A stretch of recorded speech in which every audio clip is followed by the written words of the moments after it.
एक स्टोरी जो हम आपके साथ शेयर करना चाह रहे हैं वो है वॉशिंगटन पोस्ट की वो स्टोरी जिसमें वो इंकशाफ कर रहे हैं कि एक दफ़ा फिर से वहाँ पर अफ़गानिस्तान में जो इस वक्त सूरत हाल नज़र आ रही है वो किस तरह से पूरी इलाके के और ख़त्ते की जो सिचुएशन है उसको बदल सकती है या उसमें अपना किरदार अदा करें। हम बात करें अफ़गानिस्तान में तालिबान की जानिब से साबिक अमरीकी फ़ौजी अड्डों के इस्तेमाल से जो मुतालिक दावे हैं एक बार फिर सवालात की जद में आ गए। और ऐसा क्यों हुआ? वो इसलिए कि वॉशिंगटन पोस्ट ने सैटेलाइट शवाहिद के जरिए तालिबान के उस प्रोपेगेंडे को बेनकाब किया है जिसमें उन अड्डों को मुकम्मल तौर पर फाल और मसरूफ दिखाया जा रहा है। तज्जिए के मुताबिक बगराम जैसे स्ट्रेटेजिक अड्डे पर अमली सरगर्मियां महदूद हैं, जहां पर रनवेज असल तैयारों के बजाय पेंट की गई फर्जी जहाज़ों की तस्वीर सामने आई है।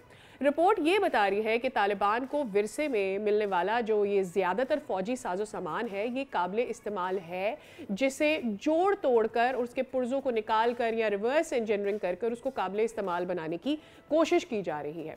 अब माशी जोन्स के दावे भी खुद तालिबान हुकाम ने वापस ले लिए हैं, जो माली मुश्किलात और इंतज़ामी कमज़ोरी की अलामत है। अब सवाल ये पैदा होता है कि ये अड्डे वाकई किसी अस्करी ताकत की अलामत है या सिर्फ एक नफ्सियाती बर्तरी का तासुर पेश कर रहे हैं, और खित्ते की सिक्योरिटी पर इसके क्या असरात मुरतब हो सकते हैं। यही वो नुकात हैं जिनको आज हम अपनी गुफ्तगू का महवर भी बनाएंगे कि आया ये जो असलहा और दीगर बड़ी मशीनरी यहाँ पर जो छोड़ दी गई थी वो वाकई ही क्या तालिबान के इस्तेमाल में आ सकती है या किसी मुल्क के अगेंस्ट वो उसको यूज़ कर सकते हैं। ब्रिगेडियर रिटायर्ड मसूद ज़ियाकार हमारे साथ मौजूद हैं, इस मामले पर उनसे बात करेंगे। ब्रिगेडियर साहब अस्सलाम वालेकुम and very very good morning to you. आपने खुद भी वॉशिंगटन पोस्ट की आई एम श्योर ये रिपोर्ट पढ़ी होगी जिसमें वो ये कह रहे हैं कि सैटेलाइट से जो तस्वीर दी गई हैं वहाँ पर कुछ तैयारी ज़रूर मौजूद हैं, लेकिन सवाल ये पैदा होता है कि क्या ये काबिल इस्तेमाल है, वो किसी मुल्क के ख़िलाफ़ या इवन अपने डिफेंस के लिए तालिबान हुकूमत इसको यूज कर सकती है? बहुत शुक्रिया। देखें, ऐसा तो ये सारा ड्रामा है क्योंकि उनको एक खदशा है और अफगान तालिबान रजीम को कि एक सिचुएशन ऐसे डेवलप हो सकती है जिसमें इंटरफेरेंस या इंटरवेंशन हो सकती है यूनाइटेड स्टेट्स की तरफ से। तो that's why your Washington post की वहाँ पे जो रिपोर्ट है, देखें कि उसमें जहाज तो बेसिकली वहाँ पे डैमेज जहाज थे। एक तो उनको रंग रोगन करके खड़ा किया और सेकंड जी। देखें कि डिकॉय के तौर वहाँ पे उन्होंने वो भी लगाए हैं, फिर एक एक्टिविटी जनरेट की है। लेकिन देखें कि आजकल सिस्टम है, टेक्नोलॉजी का दौर है और अमेरिका के पास जीपीएस सिस्टम है, one of the best satellite system है। तो एक एक आप देखें, एक एक इंच डिटेल में जाके चीजें देखी जा सकती हैं। तो वो उनको आप दखल तो दे नहीं सकते हैं। तो देयर फोर देखें कि इस बेस की तो बहुत इंपॉर्टेंस है दुनिया की। अब रशिया ने इसको यूज किया है, अब अफगानी यूज करते रहे हैं, फिर अमेरिकन हम्म। आए हैं, बड़े अरसे तक इनके पास रहा है।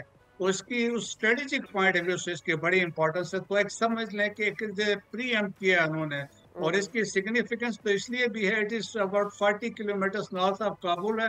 फिर एब्सोल्युटली। उसकी लोकेशन इस क्रॉस रोड पे कहा जाता है क्योंकि वहां से बैठ के आप सेंट्रल एशिया को भी देख सकते हैं, साउथ एशिया को भी देख सकते हैं, ईरान पर भी नजर रख सकते हैं, वेस्ट चाइना, शिनजियांग प्रोविंस जिसकी बात होती है तो वहां पे भी आपकी नजर हो सकती है। और फिर यहाँ पे ये है कि एक सेंटर है, इट इज हब, पास में भी रहा hub of activities, one of the largest runways है यहाँ पे, बेसिस हैं, हम्म। थाउजेंड्स ऑफ ट्रूप्स यहाँ पे आप अकोमोडेट कर सकते हैं। और इसके अलावा एक ये बड़ा फेमस रहा है कि डिटेंशन सेंटर भी था ड्यूरिंग जी। 9/11 के बाद यहाँ पे। और तो उस पॉइंट ऑफ व्यू से भी इसकी इंपॉर्टेंस, बट सिंबॉलिक वैल्यू जो स्ट्रेटेजिक जो इंपॉर्टेंस है वो इसकी बहुत ज्यादा इंपॉर्टेंस है। सो एनीबॉडी कंट्रोलिंग बगराम एयरबेस, तो इसका मतलब है कि उसकी प्रेजेंस सराउंडिंग एरिया में उसका इन्फ्लुएंस हो। हम्म।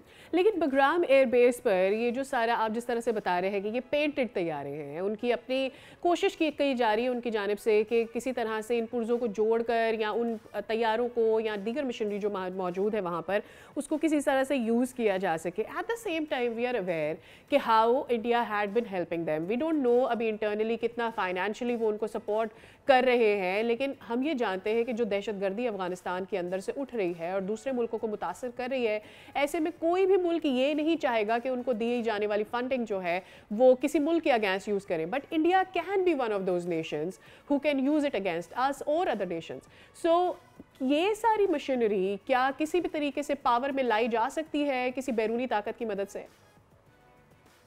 बिल्कुल लाई जा सकती है। उसमें देखिए अभी रिपोर्ट्स भी आ रही हैं कि उनका इंडिया का जो टेक्निकल सपोर्ट मिशन है वो इस बगराम एयर बेस में बताया जा रहा है कि वो मौजूद है।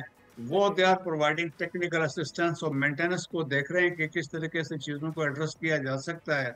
सो पॉसिबिलिटी आप रूल आउट नहीं कर सकते हैं।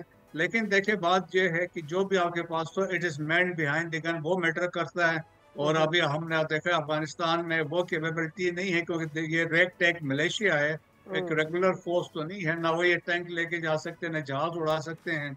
और हम्म। दो तीन हमने वाकयात देखे हैं जिसमें उन्होंने हेलिस को कोशिश की थी लेकिन वो क्रैश कर गए थे। तो बहुत सारे है, लेकिन इंडिया की प्रेजेंस बड़ी है वहाँ पे। और रिसेंटली देखे पाकिस्तान को दिखाने के लिए, नीचे दिखाने के लिए हम्म। अफगान तालिबान रजीम वो है, इंडिया तो अपॉर्चुनिटी को मिस कभी नहीं करेगा जहाँ वो पाकिस्तान को डैमेज कर सकता है। और अफगानिस्तान और तालिबान रजीम और अफगानिस्तान और इंडिया जो है पास में हमने देखा है 1950 से हर वो मुमकिन स्टेप उठाए जिससे पाकिस्तान को डिस्टेबलाइज कर सके। राइट।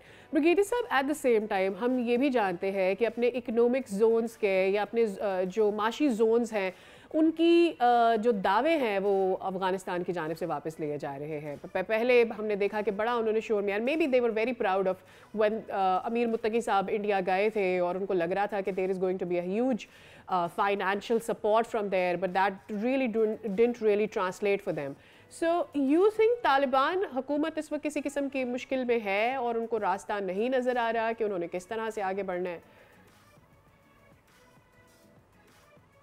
बहुत ज्यादा मुश्किलात हैं अफगानिस्तान तालिबान रजीम के लिए। और जिस तरीके से उन्होंने बढ़के मारी थी, अब तो वो रियलाइज कर रहे हैं कि वो एक ऐसे सिचुएशन में है, उनके पास कोई आउटलेट नजर नहीं आ रहा है। ऑप्शंस बड़ी महदूद होती जा रही हैं, क्योंकि हम्म। उनका 90% जो ट्रेड था that was through Pakistan, Afghan transit trade, क्योंकि एग्जिट तो सी पाकिस्तान दे रहा था।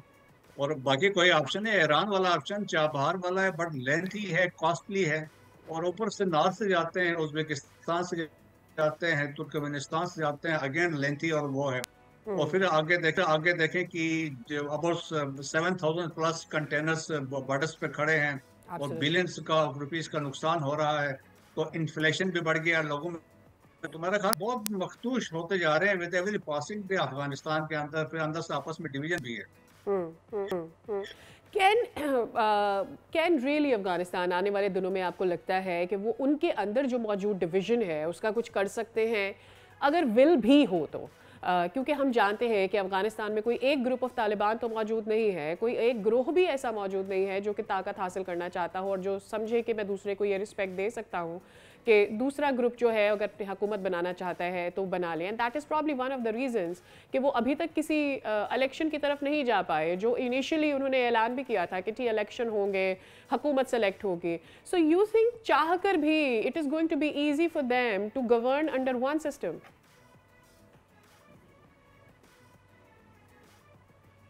देखें कि अब तो इलेक्शन का उनके कंसेप्ट ही नहीं है, उनके जो ब्रांड ऑफ इस्लाम है उसमें तो इलेक्शंस के कोई नहीं है।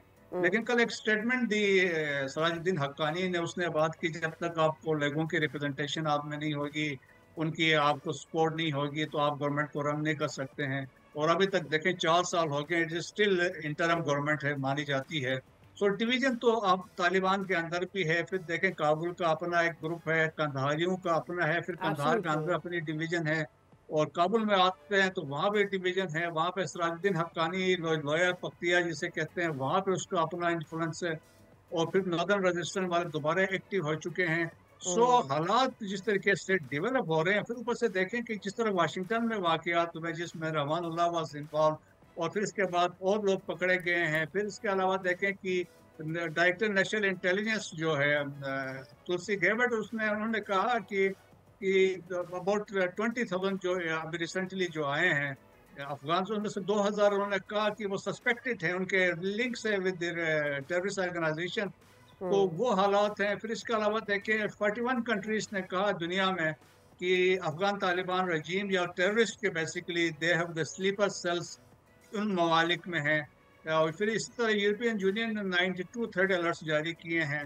खाली जर्मनी ने 118 ऐसे वाकयात रिपोर्ट किए हैं जिसमें relation of Taliban Afghan related radicalisation है। तो दुनिया में एक वाकया था, जिस तरीके से अभी ऑस्ट्रेलिया वाला हुआ, जिस तरीके से बात की जा रही है कि वो नंगहार के हैं अफगान है, तो उससे पता चलता है कि ये थ्रेट जो है अफगान तालिबान रजीम के होते हुए भी अफगानिस्तान से बेसिकली एमिनेट कर रहा है। वहाँ पे टेररिस्ट ऑर्गेनाइजेशन सारी वहाँ से ऑपरेट कर रही हैं। इस्लामिक स्टेट भी है, अलकायदा भी है, और इसके अलावा ईस्टर्न तुर्किस्तान इस्लामिक मूवमेंट भी है, इस्लामिक मूवमेंट ऑफ उज़्बेकिस्तान भी है। इसके अलावा TTP फितनुल ख्वारिश है, BLA मजीद की ब्रिगेड फितनुल हिंदुस्तान भी है, और फिर इसके अलावा जैश आदल जो ईरान को थ्रेट कर रही है। सो बहुत सारे ऐसे है। सो इट हैज़ बिकम, अभी देखें ना कि यूनाइटेड नेशन सिक्योरिटी काउंसिल में रिसेंटली जब डिबेट हुई थी, उसमें तमाम ममालिक का मानना है कि अफगानिस्तान एक एपिक सेंटर बन गया है। अगर इसको कंट्रोल नहीं किया जाएगा तो इसको है कि वर्ल्ड पीस को थ्रेट हो। ठीक है। अच्छा ब्रिगेडियर साहब, last but not the least, कल आपने देखा होगा कि बॉन्डाई बीच पर जो वाकया हुआ बहुत अफसोसनाक है। पाकिस्तान और दुनिया भर के ममालिक ने इसकी मजम्मत की है, लेकिन बगैर हर दफ़ा की तरह भारत की जानिब से एक प्रोपेगेंडा क्रिएट किया जाता है, किसी फ़र्जी नाम को उठाया जाता है या किसी बेचारे को उठा लिया जाता है, सोशल मीडिया से उसकी तस्वीरें उठा ली जाती हैं और फिर इल्ज़ाम धर दिया जाता है स्ट्रेट अवे पाकिस्तान पर। सो एक मनगढ़ंत स्टोरी बनाई जाती है, फिर उसके बाद उसके साथ झूठे पलंदे जो है इकट्ठे किए जाते हैं पाकिस्तान पर इल्ज़ाम धरने के लिए। जी हाँ, बिल्कुल ऐसा है। देखिए, ये इंडिया वालों को चाणक्य किड चिल्ड्रन कहा जाता है। चाणक्य की पॉलिसी थी कि वो ये कहता था कि साइबर वारफेयर करो, आप झूठ बोलो, उसको कहानियां और साइकोलॉजिकल इम्पैक्ट क्रिएट करो, अपने एजेंट्स को इन्फिल्ट्रेट करो और उस मुल्क को डिस्टेबलाइज करो, use your enemy is enemy. और यही वाकया देखिए, मार के हाथ में आपने देखा कि लाहौर पोर्ट का पहुंच गए हैं, कराची फतह कर लिया है, सो एंड सो। तो ये इनकी देखें आपसे जहनियत में ये चीज शामिल है। They will never miss an opportunity to malign Pakistan. और फिर अभी देखें कि इनके साथ फिर अफगान ने भी दिया, अफगान सोशल मीडिया अकाउंट्स ने भी दिया, फिर इजरायली मीडिया ने भी साथ दिया, जेरूसलम पोस्ट जो थी उन्होंने भी खबरें ऐसी दी। सो देखें कि ये उससे बात नहीं आ सकते हैं। ये बेसिकली इस मैंने कहा चाणक्य पुतले को भी फॉलो करते हैं, फिर जैसे जोसेफ गॉबल्स को भी फॉलो करते हैं।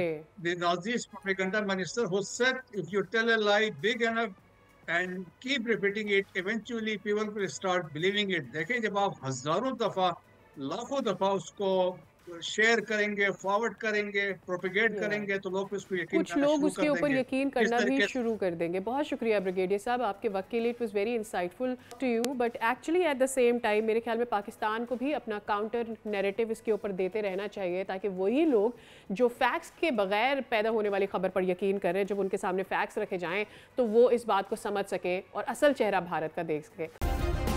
सब्सक्राइब करें और बेल दबाएं ताकि कोई खबर रह न जाए।